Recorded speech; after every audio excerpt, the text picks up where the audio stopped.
Good day, friends. And on behalf of CEV Group, I welcome you for watching this presentation. Please do not forget to like, comment, and subscribe our official YouTube channel, Registered Valuers Club, for getting all new professional updates. So good day, friends. Today, I will be discussing some key terms that are extremely important and useful for your upcoming IBBI valuation examinations.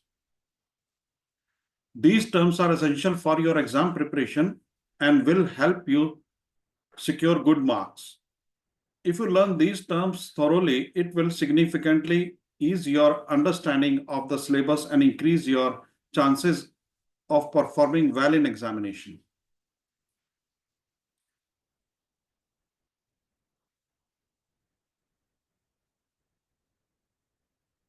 In this comprehensive video, I will present an in-depth guide to most important terms you need to understand for the valuation examination. This video covers 65 key terms that form the foundation of your syllabus, ensuring you are well prepared to tackle the wide range of theoretical subjects. These terms are not only crucial for your exams, but are also widely applicable in various professional domains, making them a valuable resource for your career as well as for your professional life. The video emphasizes the frequent appearance of these terms in exams and how mastering these definitions can give you an edge in your preparation. With detailed explanation and examples, this video will help you to understand these terms thoroughly, boosting your confidence and increase your chance to securing top marks in the IBBI valuation examination. So friends, join us as we dive into each term, breaking it down for easy comprehension and offering tips to how to remember and apply them effectively during your exam. Stay focused, stay dedicated, and you will be on the way to acing the IBBI valuation examination. Remember, these terms are foundation upon which your understanding of the subject is built. With consistent effort, you will be able to clear the IBBI valuation examination with success and achieve your academic goals. So let's start the 65 important terms to understand before IBBI valuation examination and frequently asked questions to be understood by every valuer for his professional life. So number one, the difference between replacement, reproduction, and reinstatement value. Very important term, and each and every valuer must be knowing these terms in your professional day-to-day life. Number one, reproduction value. This refers to the cost of producing an exact replica of the property or structure using the same material, design, and techniques that were used originally. It is a reflection of the cost to recreate the property just as it was, regardless of modern construction methods. Replacement value. This is the cost to replace the structure or property with a similar one of equal utility, but using modern material and techniques. This is the basic difference. Here we are using the modern material and techniques. Here we are using the exact replica. It is the cost to build something that serves the same function, but may not be the exact replica. In replacement cost, it may not be the exact replica, but the function will be the same. It will serve the same function.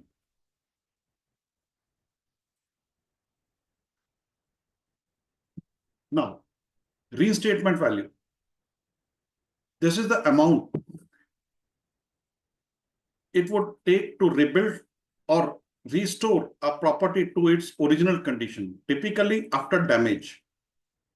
Example, fire or natural disaster. In case of fire or natural disaster, this will be the amount to this will be the amount to, which will be utilized or which will be required to rebuild or restore the property to its original condition, typically after damage. It is about restoring the property to its previous state, not necessarily using the same method or materials. This is very important. Not necessarily using the same method or materials. Now, this is term number one. And we will take the example reproduction using the same method as originally built, like 18th century building method. Replacement, building the modern version of the original structure with better materials. What is restatement? The example of restatement, restoring the damaged property back to its previous state after disaster. This is the basic difference of these three terms. Now move to the next term. Difference between tangible and intangible assets. Very important to be known by every valuer. What are tangible assets? These are physical assets that can be touched, seen, and measured.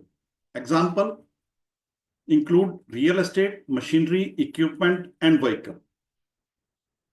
Almost all the assets related to land and building and plant and machinery are in tangible state. They are called tangible assets. And what is meant by intangible assets? These do not have a physical presence but still hold value. Example include intellectual property, patents, trademarks, goodwill, brand, reputation, and licenses.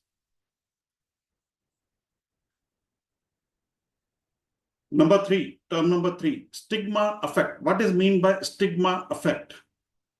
The stigma effect refers to a reduction in the value of a property due to negative associations or events.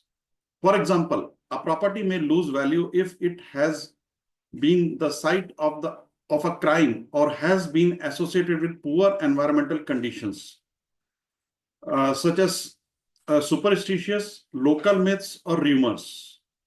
That is called stigma effect. We will learn more about stigma effect in the 50 hours education program. It is well covered under the syllabus. Now, term number 4, perpetual lease. What is meant by perpetual lease? A perpetual lease is an agreement where the lease term is not fixed and can continue indefinitely. The tenant has the right to renew or extend the lease for an indefinite period, usually with specific terms and conditions. During calculation, mostly the lease more than 50 years is termed as the perpetual lease. You must remember this, and more about this we will learn during the syllabus. Now, average clause. It is very important and it is being used in the insurance purposes. For insurance purposes, in insurance, the average clause is a provision that reduces the claim payout if the policyholder underinsures their property. It applies when the property is insured for less than the full value. The clause helps to determine the proportionate share of the loss based on the insured value. This is the basic definition, and we will learn more about calculating this value. And for other formulas, we will learn during the syllabus. Coercion contract. A coercion contract is one that has been entered into under duress or threat, where one party forces the other to sign the contract against their will. Such contracts are considered as voidable. Means any contract done under threat or forcefully comes under this condition. Now, next term, difference between void and voidable contract. Very important term to be learned. for the examination as well as for daily life.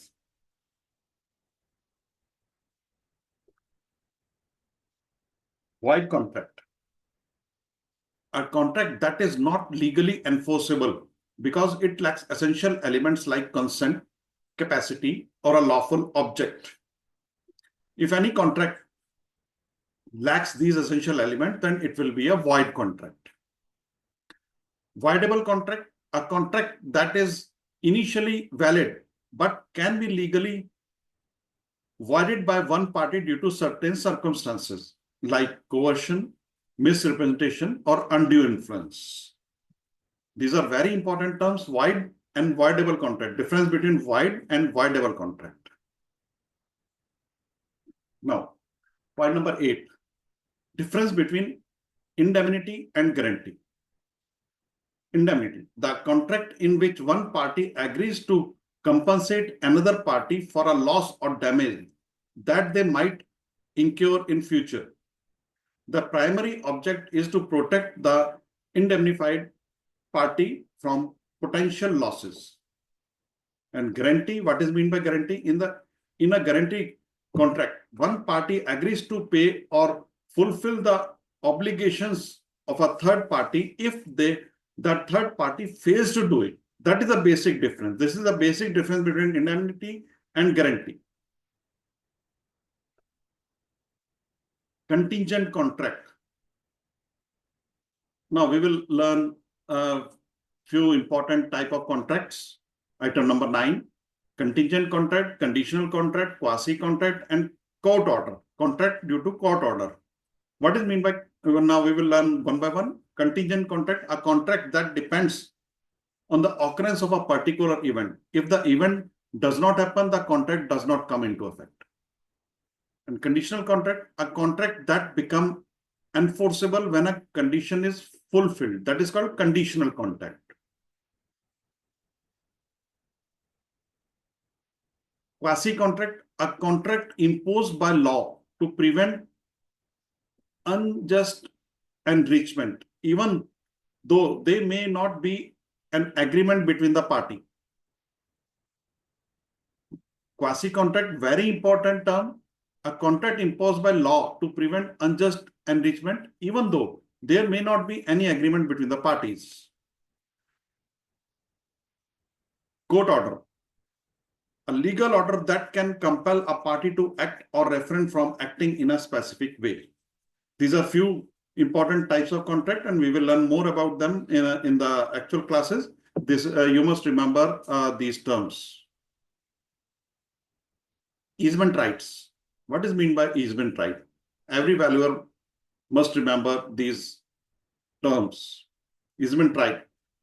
Allow one person to use the property of another for a specific purpose.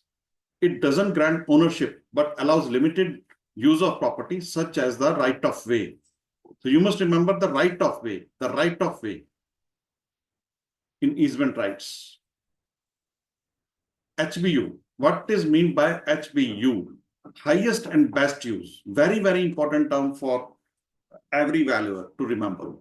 HBU refers to the most profitable and feasible use of a property. The most profitable and feasible use of the property.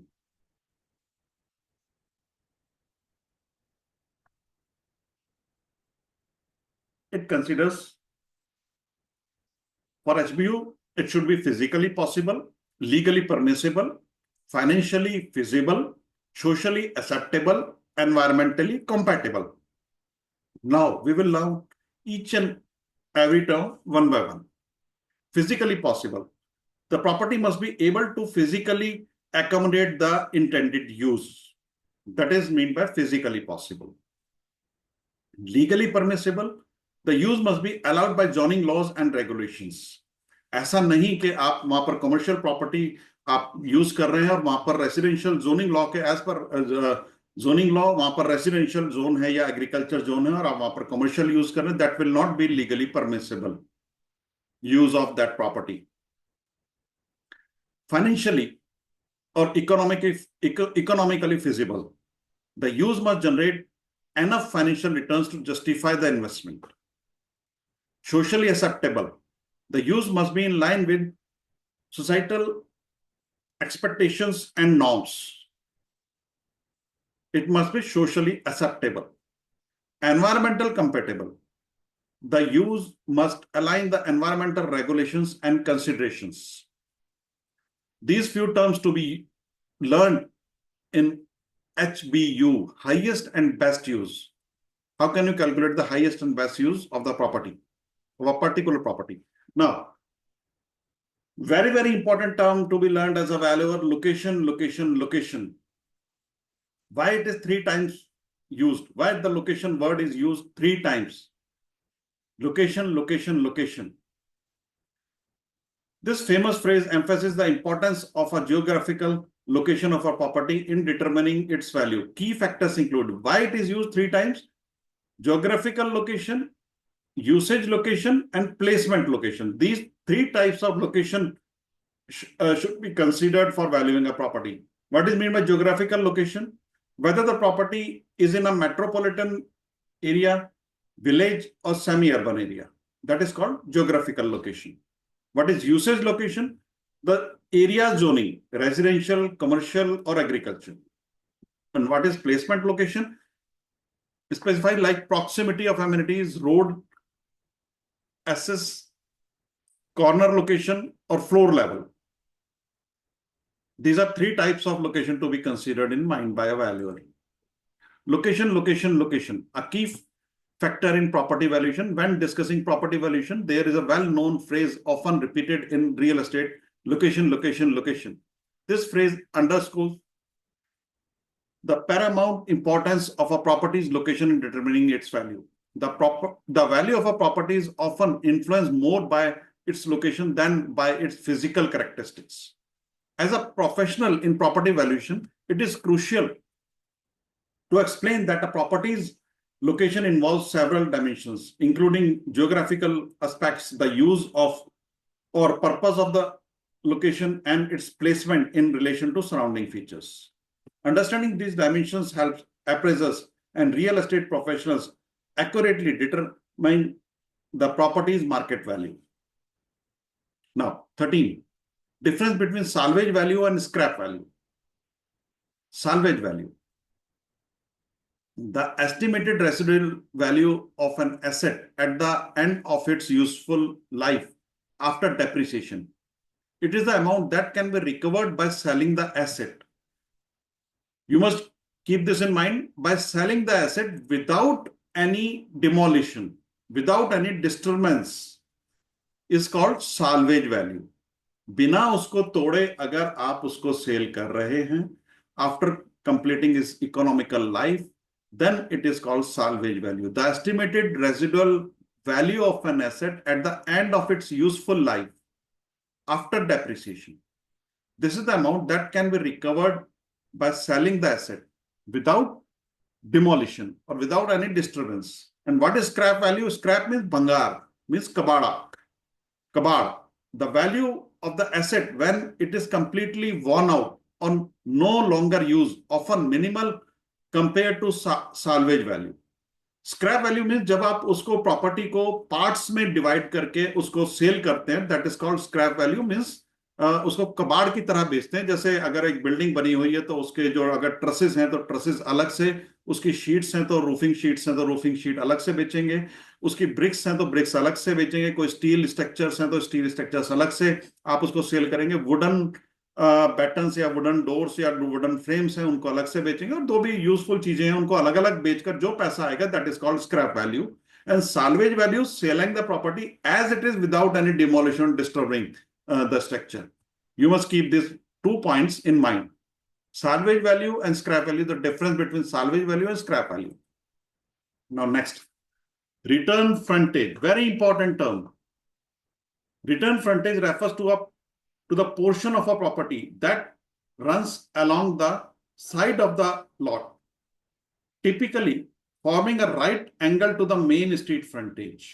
अगर आपकी property पे right angle पर 2 सड़कें मिल रही हैं, then it will called as return frontage.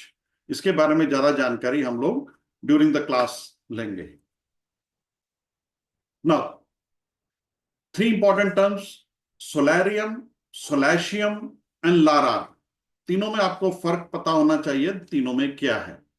सोलैरियम, what is mean by solarium? Sometimes solarium और solatium confuse होता है आपस में, और आपको ऑप्शन में कभी कभी कुछ ऐसा दिया होता है जिससे आप कंफ्यूज हो जाते हैं, तो आपको तीनों में मतलब पता होना चाहिए। सोलैरियम, अ रूम और बिल्डिंग डिजाइन टू एम्बिट sunlight, often used as a sunroom or conservatory. This is called solarium. And what is solatium?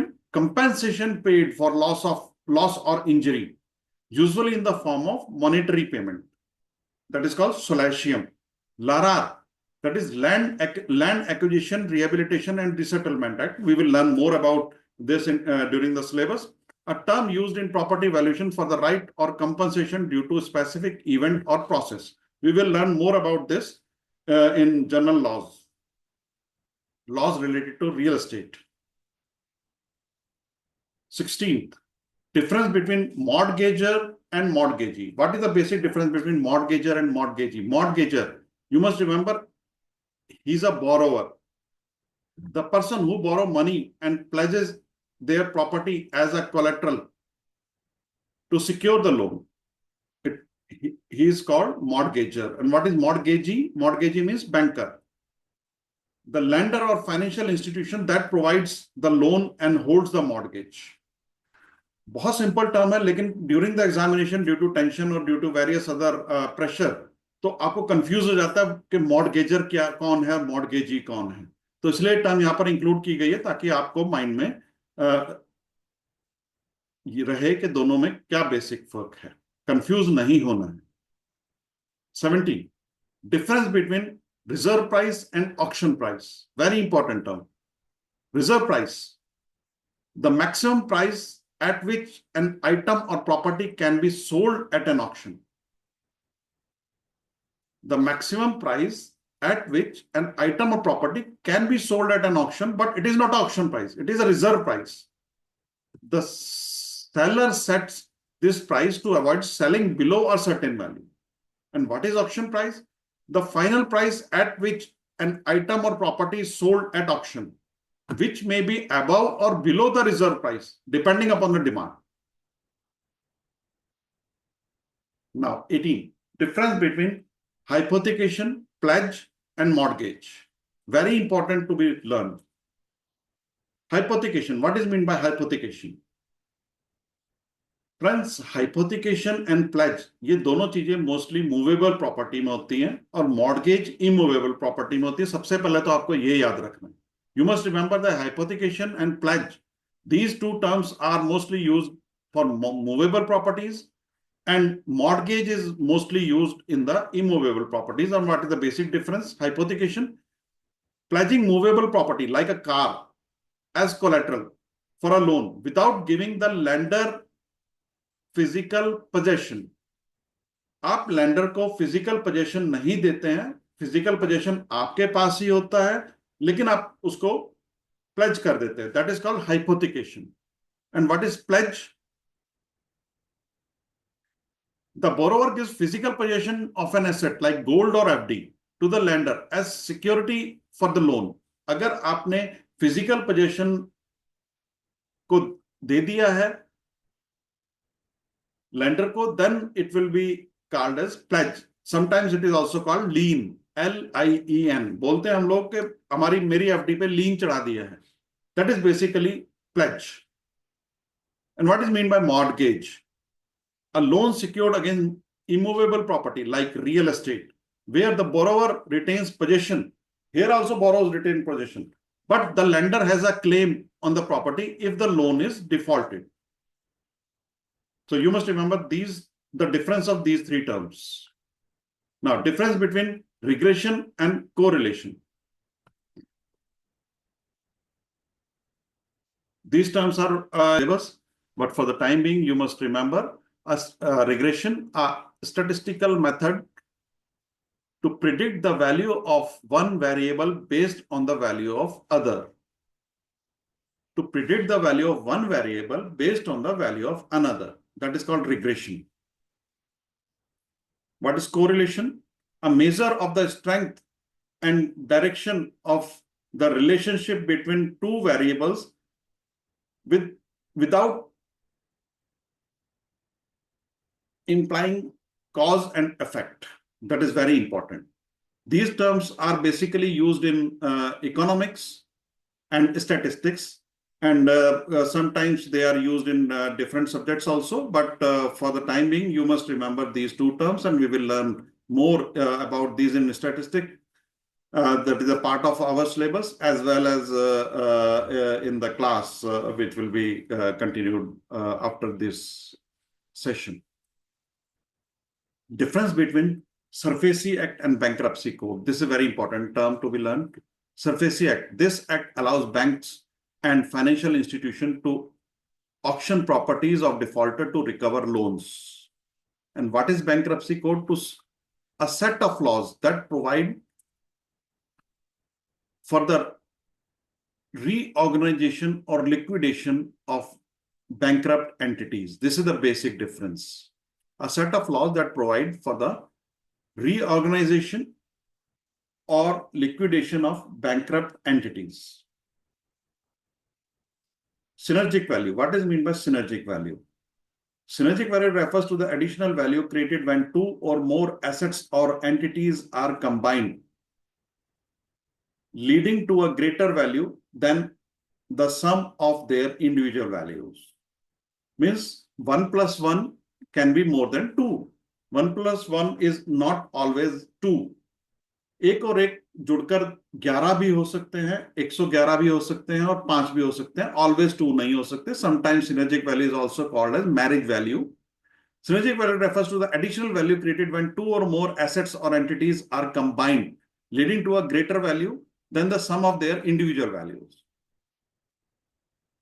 Now, intrinsic value. Intrinsic value, Hindi में इसको मूलभूत value कहते हैं. Intrinsic value is the inherent value of an asset or entity, often based on fundamentals such as earning power or tangible assets rather than market conditions. Marketable and income fetching property. Now we will learn 4 different type of properties. 23, item number 23, 24, 25 and 26. Number 1 is marketable and income fetching properties. What is the example is cinema hall. A cinema hall is a marketable asset and can be bought or sold. आप उसको खरीद सकते हैं या बेच सकते हैं. That also generates income through ticket sales and related services. Marketable and income fetching property. Best example is cinema hall. We will learn more examples during the syllabus. Now, marketable and non-income fetching property. The property which is marketable but non-income fetching property means house. A self-occupied residential house. जिस घर में आप रहते हैं, that is marketable, but presently if you are occupying that house, that is not fetching any income. That is not generating any income. A house is marketable, can be sold or bought, but if not rented out, it doesn't generate income. So you must remember the best example of marketable and non-income fetching property is house, self-occupied residential house. Now, number 3 is item number 25, non-marketable and non-income fetching. Non-marketable and income fetching property. Non-marketable and income fetching property. The best example is leasehold factory, leasehold premises or leasehold property or leasehold factory. A leasehold factory generates income through its operations or rent, but may not be easily sold or transferred.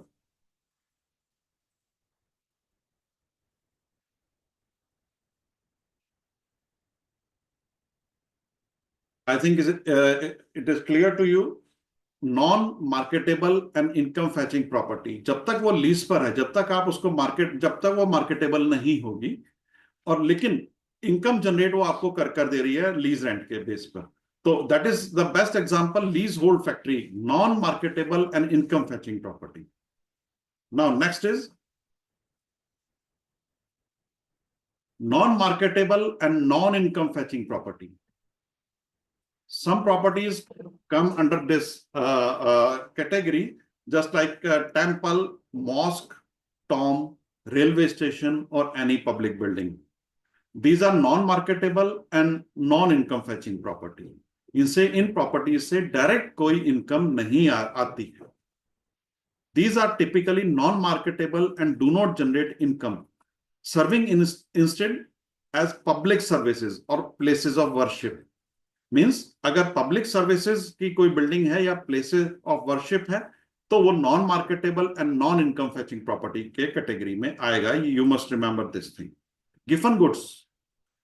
Giffen goods are a type of inferior goods for which demand increases as the price increases, contrary to typical market behavior. Inferior goods. Giffen goods means inferior goods. The example we will discuss during the class. Not item number 28. Elements of value. There are 4 elements of value. What are the elements of value? Every valuer should remember. STUD, stud. In short, you must remember stud. What are these 4 elements? Scarcity, transferability, utility, and demand. Now we will learn one by one. Scarcity, the limited supply of asset makes it valuable. Transferability, the ease with which ownership of the asset can be transferred. Utility, the usefulness or desirability of the asset. And demand, the desire or need for the asset in the market. These are the 4 elements of value. STUD, in short, you must remember: scarcity, transferability, utility, and demand. Now, 29. Item number 29 is factors of valuation. What are factors of valuation? There are 5 factors of valuation: social, legal, economic, environmental, and physical. You can remember it in short as SLEEP, sleep. Factors of valuation, in short, you can remember sleep.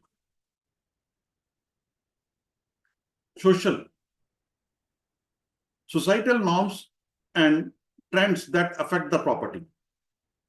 Legal, zoning laws, regulations, and restrictions on the property. Economic factor, market trends, economic conditions, and the financial health of the area. What is environmental factor? Environmental considerations like pollution, climate, and sustainability. What is physical factor that affects the value? The condition, size, location, and layout of the property. These are the 5 factors which affect the value of a property: social, legal, economic, environmental, and physical. Sinking fund. What is meant by sinking fund? We will learn in detail about sinking fund in our calculation and case study and as well as during our income approach. But for the time being, you must remember as a layman, a sinking fund is a fund established to pay off the debt or bond issue over time with periodic contribution to ensure the debt is settled on maturity. This is the normal definition of a sinking fund, but not for valuer. But you must remember this. And in the end of this presentation, we will learn more about sinking fund in last items. It is very important term in income approach. Now, minimum access. This is a term used in insurance purposes.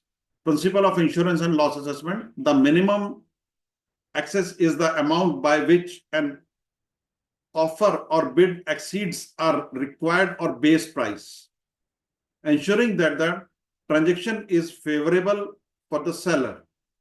That is called minimum access.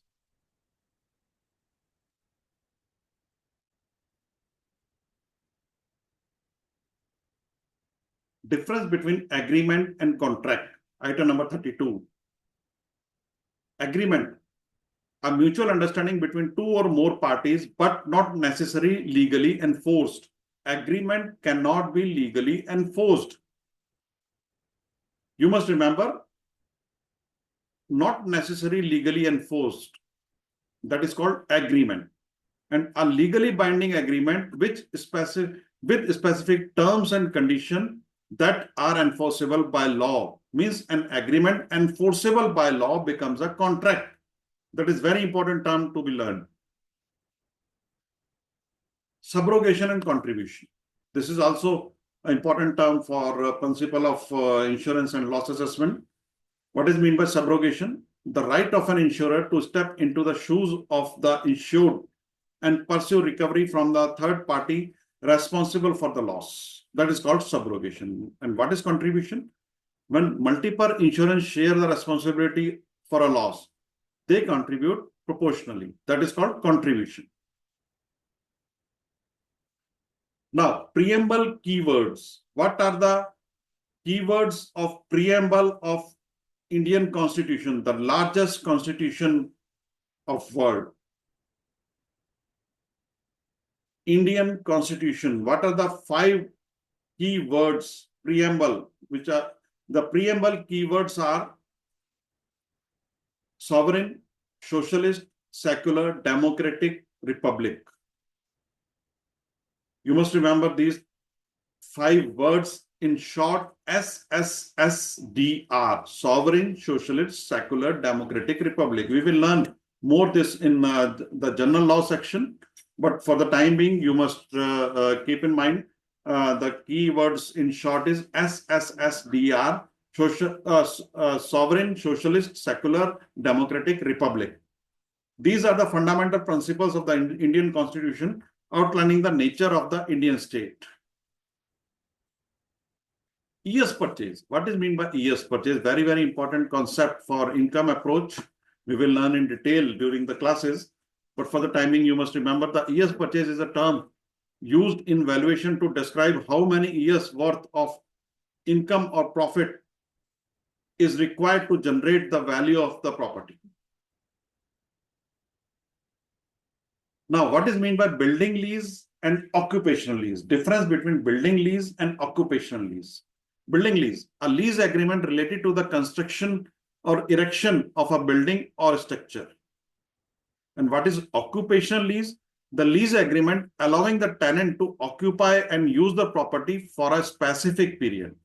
तो building lease का ऐसा मतलब नहीं है कि वहां पर building बनी ही होगी. बिल्डिंग लीज का मतलब है lease agreement related to construction or erection of a building or structure. To build a building is called building lease, and occupational lease to occupy the already built building or already built premises or any property. To occupy any property is called occupational lease. The lease agreement allowing the tenant to occupy and use the property for a specific period is called occupational lease. And to build a building and utilize it, it will be termed as building lease. Basic difference आपको बताया है, बाकी इसके बारे में ज्यादा हम लोग स्टडी ड्यूरिंग द क्लासेस करेंगे. अभी for the time being you must remember this 2 differences, basic difference. Technical difference हम लोग आगे स्टडी करेंगे इसके बारे में. And now difference between head rent, sub rent, profit rent. Most important terms in lease, hold properties and income approach. Head rent, the primary rent paid to the tenant, paid by the tenant to the landlord under the terms of a lease. Head rent, I repeat, the primary rent paid by the tenant to the landlord under the terms of a lease. This is called head rent. But what is sub rent? Rent paid by the subtenant to the main tenant who has leased the property is called sub rent. Profit rent, the rent derived from the commercial property that allows profit generating activities, means difference between head rent and sub rent may be the profit rent. Sometimes you may remember in short, but in detail we will discuss this whole topic in income approach. Now, what is meant by lessor, lessee and sublessee? What is meant by lessor? a party granting the lease, usually the property owner is called as lessor. Lessee, the party renting or leasing the property is called lessee. Sublessee, the party who rents from the lease, the tenant, is called sublessee. Lessor, lessee, and sublessee.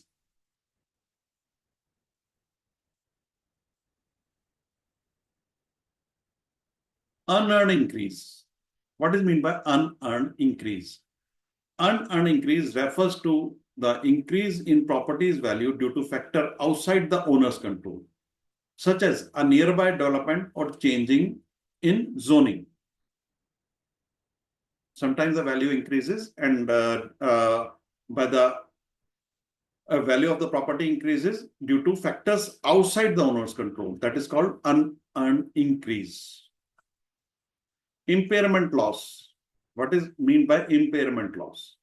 If CA is greater than RA, in short, you must remember, if current asset is greater than exceeds the RA recoverable asset, then it will be an impairment loss. When current asset exceeds recoverable assets, impairment loss occurs when the assets carrying amount exceeds its recoverable value, leading to a return, leading to a write down of the asset. That is called impairment loss. Now, RA. What is meant by RA? Recoverable amount. What is meant by recoverable amount?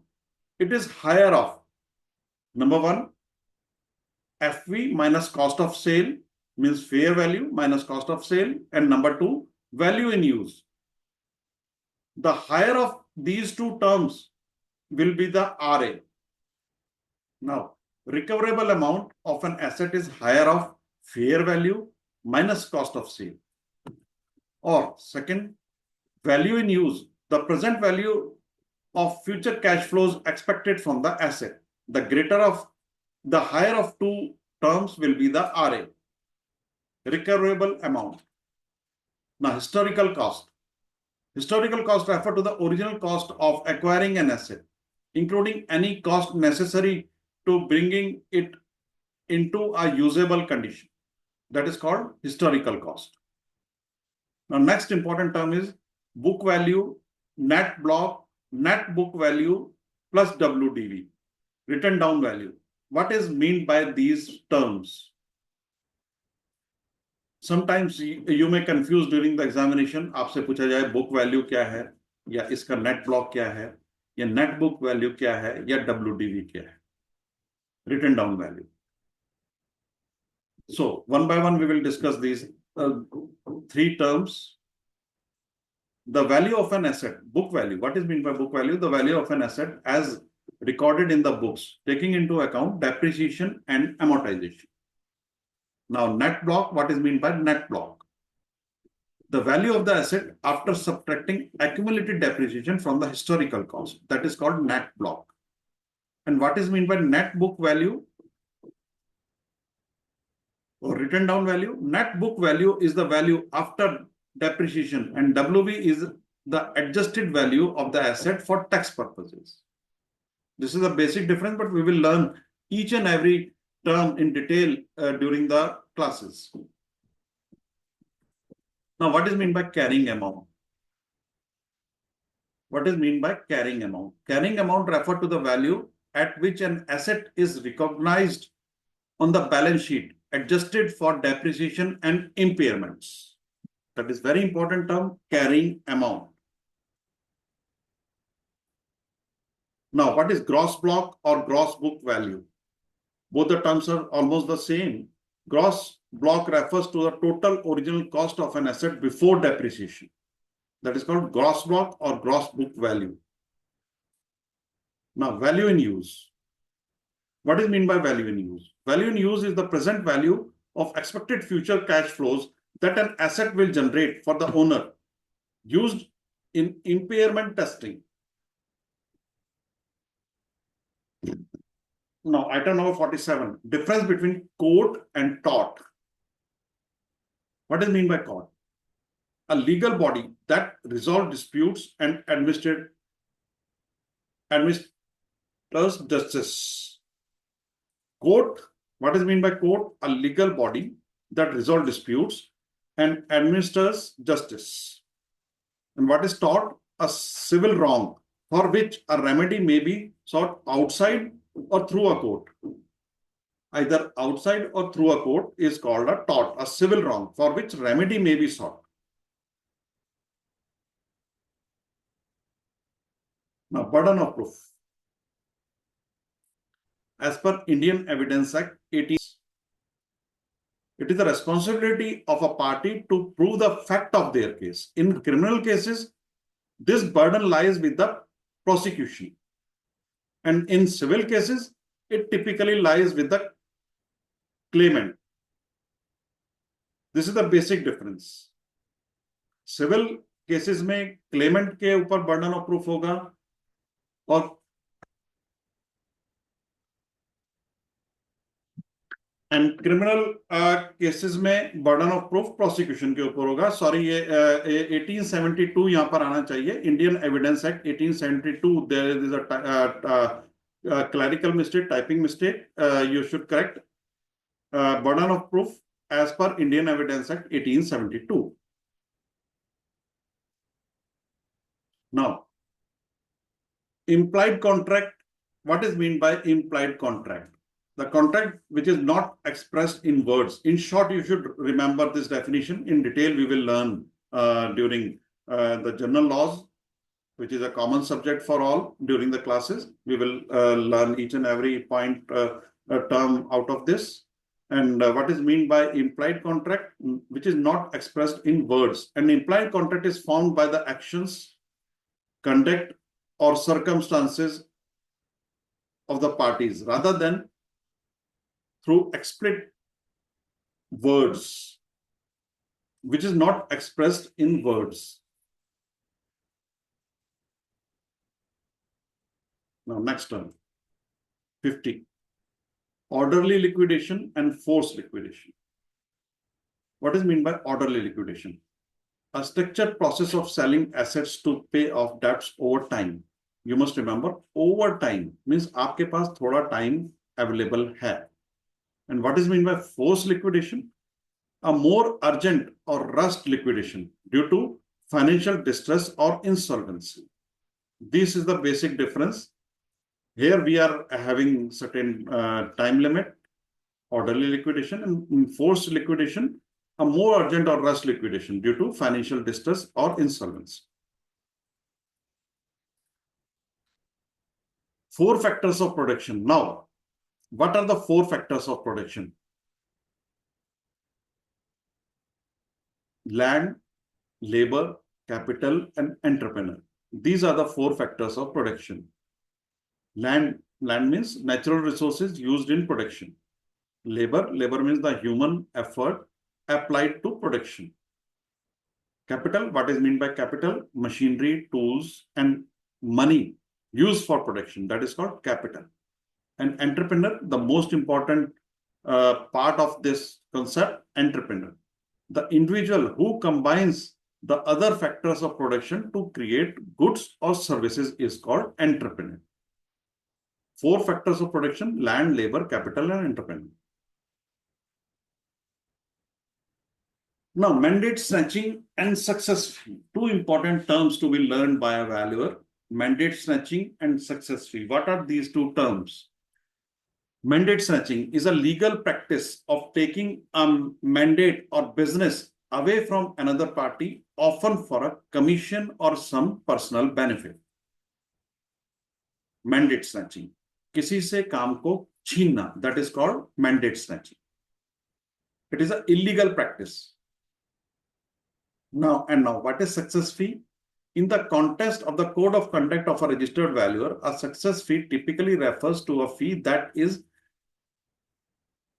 contingent upon the successful completion of a transaction or valuation assignment. This fee is often structured so that the valuer receives payment only if certain predefined conditions are met, such as successful sale, purchase, or any other financial outcome based on the valuation report provided. As per the guidelines and regulations, such as per the regulation, as per the guidelines and regulations set forth in the code of conduct for registered valuer, mandate snatching and success fee are generally discouraged because they can create a conflict of interest. The primary concern is that success fee might a valuer to provide biased or inflated valuation in order to ensure that transaction occurs with which could compromise the objectivity, independence, and integrity of the valuation process. This is very important. So this is success fee and mandate snatching is not to be followed by the valuer as per code of conduct.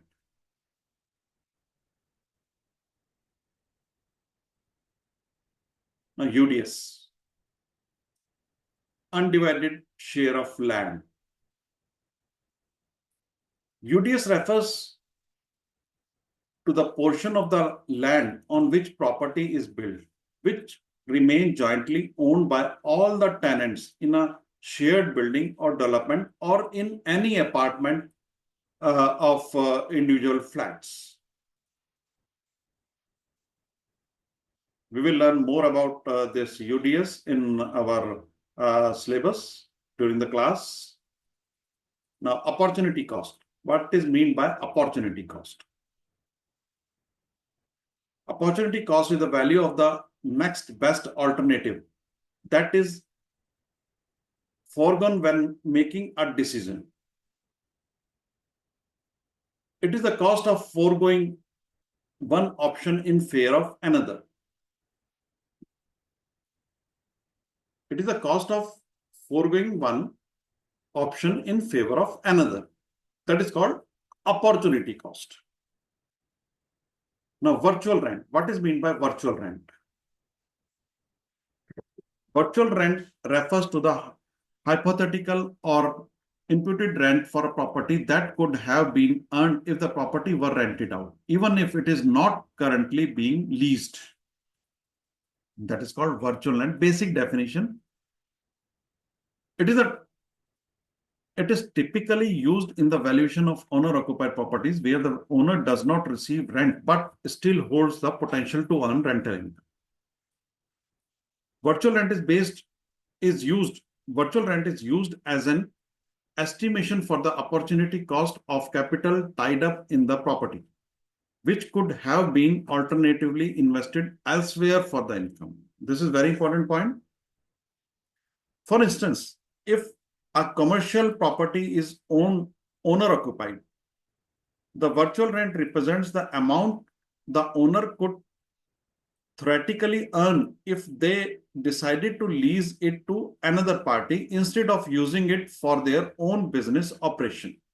अगर owner कोई भी property अपने particular personal use के लिए use कर रहा है तो वर्चुअल रेंट वो होगा कि अगर वो प्रॉपर्टी उन्होंने लीज पर दी तो कितना इनकम वो जनरेट प्रॉपर्टी कर सकती है that rent the proposed rent owner could theoretically earn if they decided to lease it to another party. अगर किसी दूसरे को दे दिया जाए तो कितना रेंट अर्न करेगा तो उसके ऊपर डिपेंड करता है virtual rent.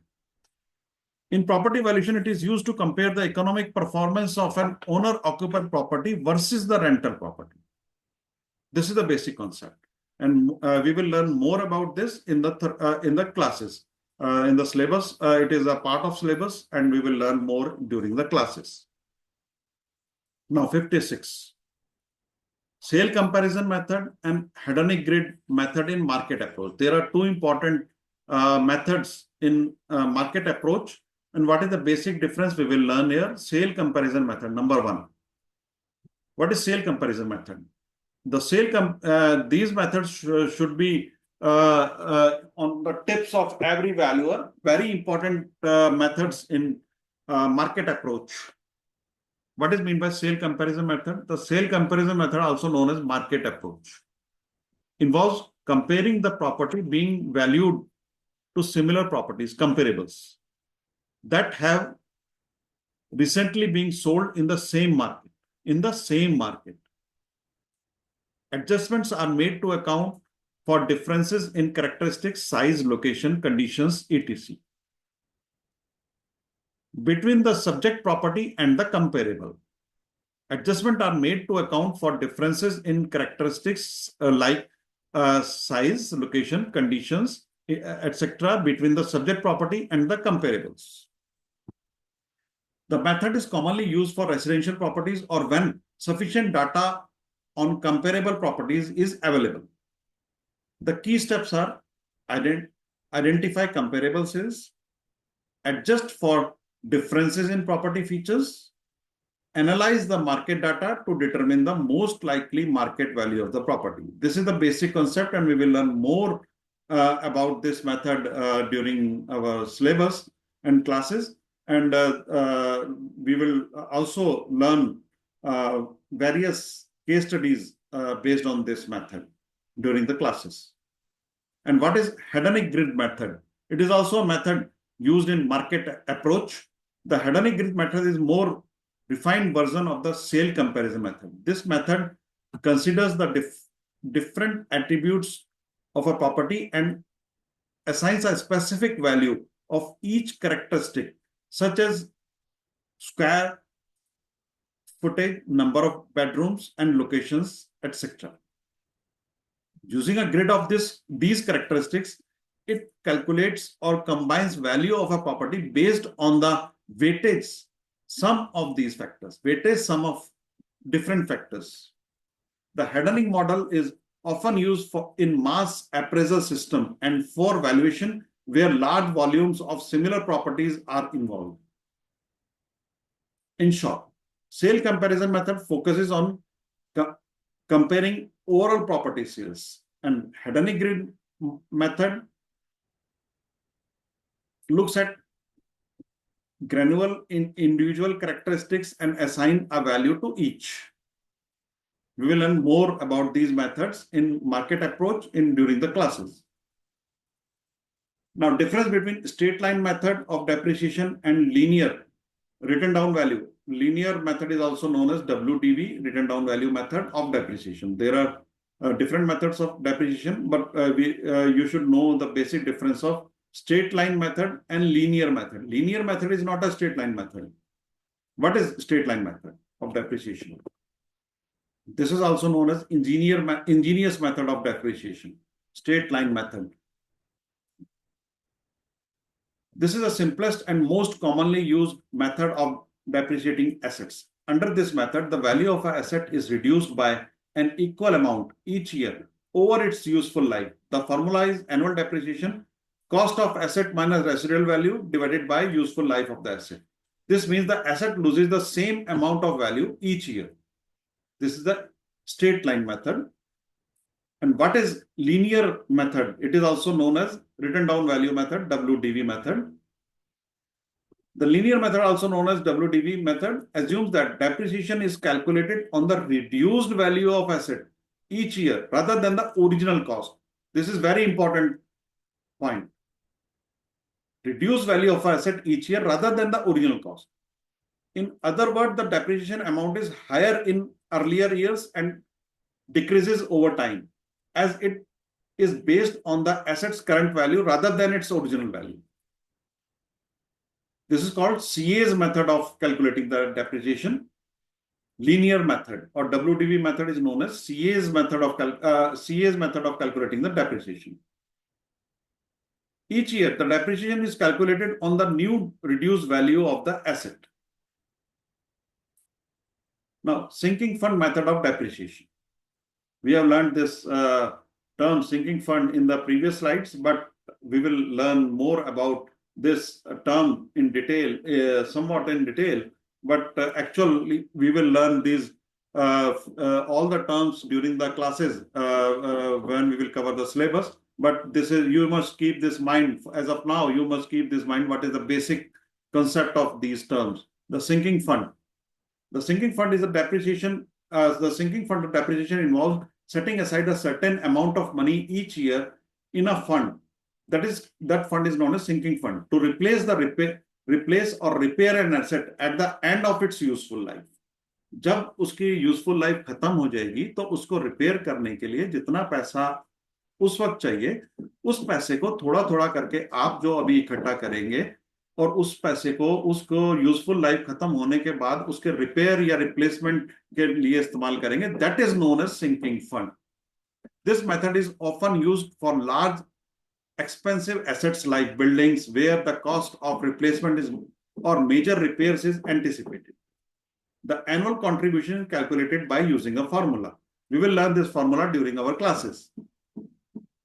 It is a very important part of the syllabus, and mostly sometimes the case studies may come on this method, and we will cover this in income approach as well as in other approaches, sinking fund method. This method helps ensure that enough money is available for future replacement, and it assumes that the sinking fund will grow at the specific interest rate. Now, meaning of variable cost, total cost, average cost, fixed cost, and marginal cost. Number one, variable cost. These are costs that these are costs that change in proportion to the level of production or activity. These are costs that change in proportion to the level of production activity.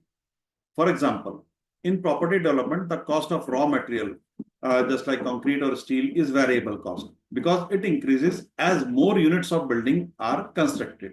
This is called variable cost. The cost which is variable in simple term, you may remember the cost which is variable during the production activity. And the total cost, what is meant by total cost? Total cost is a sum of all costs incurred in the production process, both fixed and variable.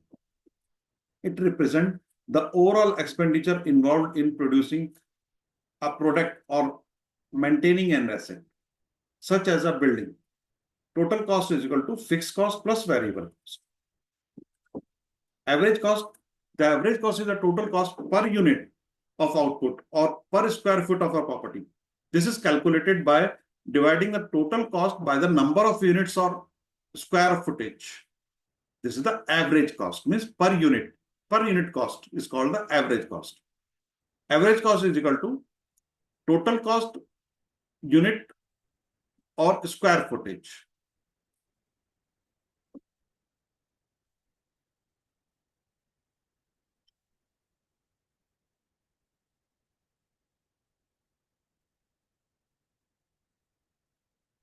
Now, fixed cost.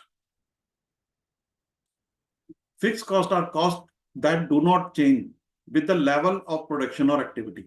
Example include rent, salaries, and insurance for a property, which remains constant regardless of the usage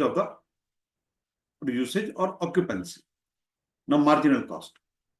Marginal cost refers to an additional cost incurred when producing one more unit of a product or increasing the use of the property. It is the cost of the next unit of output or the cost to maintain a new tenant. This is called marginal cost. Now, difference between perfect competition and pure competition. Item number 60 is difference between perfect competition and pure competition. Perfect competition, a perfect competition is a theoretical market structure where there may be many buyers and sellers. What are the conditions? There are many buyers and sellers. All firms sell identical product, means homogeneous goods. There is perfect information available to all market participants. There are no barriers to entry or exit. Firms are price taker, meaning they cannot influence the market price. These are the conditions of the perfect competition. What is meant by perfect competition? You must remember these 5 terms. We will learn more about these terms during our classes. As of now, you must remember what is meant by perfect competition. There are many buyers and sellers. All firms sell identical products, means homogeneous goods. There is perfect information available to all market participants. There are no barriers to entry or exit. Firms are price taker, means they cannot influence the market price. Now, what is pure competition? Pure competition is a term sometimes used interchangeably with perfect competition, though it might refer specifically to a market where competition is so intense that firm must accept the market price as given and have very little control over their pricing strategy. This is very important. Very little control over their pricing strategy. The key difference is that pure competition is a more specific term in economic theory. In practice, perfect competition is more of a theoretical idea, whereas pure competition may describe real-world scenarios with minimal differentiation between the products. Now, different type of market. Markets can be categorized based on number of participants, the type of goods or services offered, and the degree of competition. Some common types of market include perfect competition, monopoly, oligopoly, monopolistic competition, duopoly, monopoly.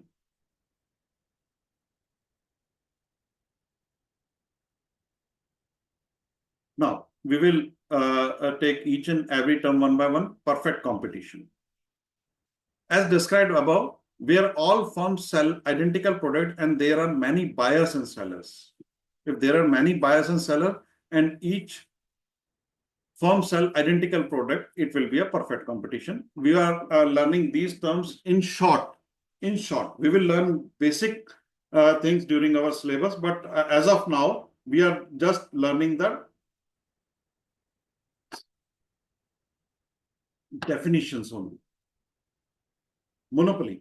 What is meant by monopoly? A market where a single firm dominates and is the sole provider of a good or service. That is called monopoly. Where in a market where a single firm dominates and is a sole provider of goods or services. And oligopoly, a market dominated by a few large firms, often with significant barriers to entry. That is called oligopoly. And what is monopolistic competition? A market where many firms sell differentiated products and there is some level of market power, but no single dominant firm. That is called monopolistic competition. What is duopoly?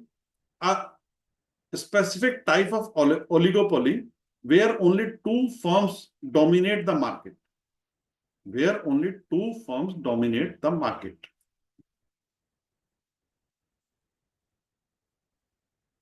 And what is monopoly? A market where there is only one buyer for a product, creating significant market power for the buyer. That is called monopoly. Now, valuation of going concern. Going concern means either hotel, shopping mall, or various other such things. How to do a valuation of going concern? That is an important term. You must remember this in mind. You must keep this in mind. And we will learn more about all the terms during our actual classes. But as of now, you must remember the short definition. Valuing of a going concern refers to valuing a business such as a hotel, shopping mall, or any other ongoing operational entity as a going concern, which means assuming that the business will continue operating in the foreseeable future.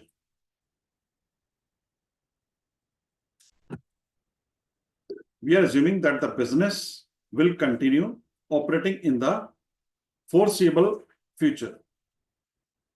In property valuation, a going concern typically involves evaluating the income producing potential of a property or business considering both tangible assets, means building and land, and intangible assets means brand value, customer base, goodwill, etc.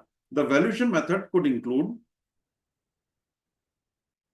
point number 63, income capitalization, means estimating future income and discounting it to present value. That is called income capitalization.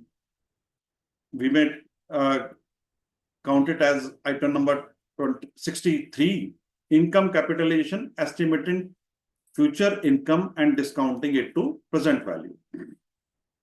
And item number 64, discounting cash flow DCF method. A detailed projection of future cash flows discounted to their present value based on an appropriate discount rate. That is called discount cash flow method, DCF method. And 65, item number 65 is market approach. We have already learned about this in previous slide about this market approach. Comparing the property to similar business or properties that are sold. Accounting for the income generated by similar operations. That is called market approach. The valuation of a going concern involves assessing how much the business, not just the physical property, means how much the business is worth as an ongoing enterprise, factoring in its ability to generate income in the future. I repeat, the valuation of a going concern involves assessing how much the business is worth as an ongoing enterprise, factoring in its ability to generate income in the future. To generate income in the future, that is called going concern. So friends, this is all from my side. These are the few important terms, means 65 terms we have learned till now, which are important for your syllabus and day-to-day practice also. You must keep these basic things in short in your mind, so that you must be aware of these terms, and we will take these all the terms in detail, and these are the part of your syllabus when we will start the classes of 50 hours education program. We will take these terms one by one during the syllabus, as well as whenever the classes, the faculty will teach you the particular subject. These you will encounter these terms during your syllabus, and for numericals and other things also. So friends, thanks for watching this video. Don't forget to like, comment, and subscribe our official YouTube channel, Registered Valuers Club. You can also find this video and along with other videos, other important videos by CEV on our official website, www.cevnews.in.